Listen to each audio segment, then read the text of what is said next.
Taskar Al'umma TV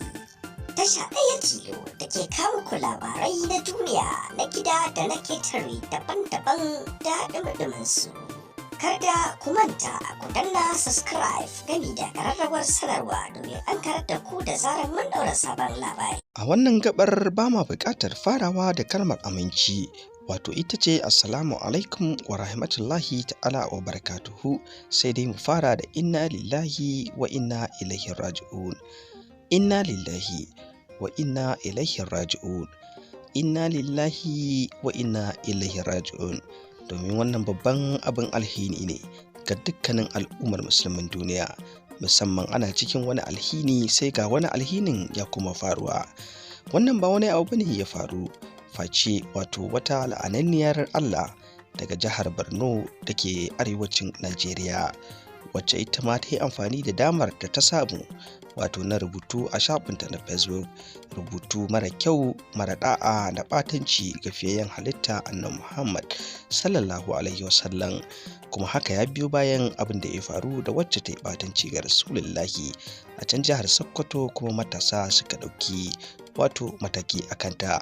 Haka ne tunzura wannan matashiyar 'yar jihar Borno wadda ake kira ko kuma ake lakabi da Naomi Goni ta fito ta yi wani rubutu wanda ba zan iya ambatar abin da ta rubuta ba domin muninsa ya kai muni matuƙa, amma dai kuna iya duba shi gashi nan mun ja layi a tsakiyar abin da ta wallafa.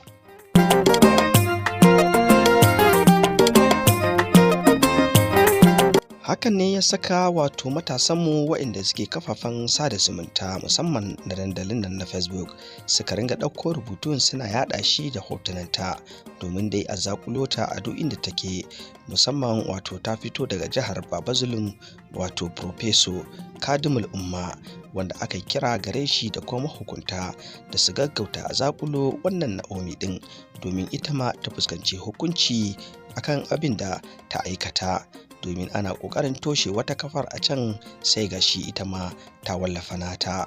Wannan ya nuna kenan muddin aka rasa yin hukunci masu tsauri akan wannan al'amari sun fara faruwa kenan, wanda kuma babu wani musulmi da zai iya daurewa ya cije ya ga ana cin mutuncin annabinsa ɗan gatan Allah fiyayye ɗan Aminatu ɗan Abdullahi ya tsaya yana murmushi ko kuma yana dariya. Dole fa zai iya fita daga cikin hayyacinsa domin ɓacin rai da ƙunar zuciya, wanda hakan zai iya kai shi ga aikata abin da za a zo kuma ana cewa an ɗau doka a hannu. Kun ga kenan mahukunta ya kamata su hankalta su kuma ringa yin abin da ya kamata.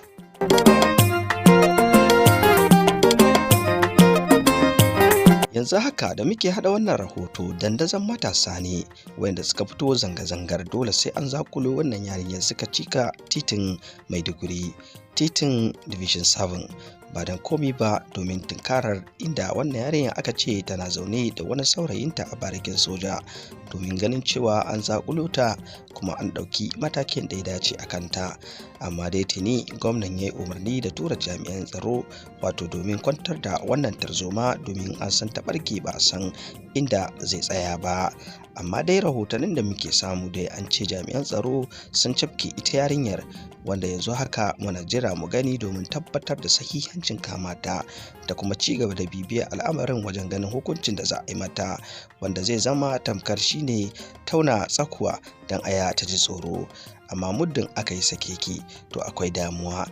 Kar na kai ku da nisa, wannan abin da ta rubuta bai nisa ba aka samu wata mai suna Linda, ita ma a can jihar Borno, ita ma ta yi rubutunta mai muni ita ma a shafinta na Facebook akan shugaban namu. Kuma dai kun ga wannan karni wato karni ne da muka shigo, 'yan mata ne ƙanana jahilai waɗanda ba su san ma addinin da suke kai ba, su ne suka fito suna wannan ta'addanci ga muhibba da darajar ɗan Aminatu ɗan Abdullahi. Don haka hukumomi a tabbatar an ɗauki doka domin gudun abin da zai je ya dawo, domin dai matasa jininsu yana matuƙar tafasa akan wannan al'amari.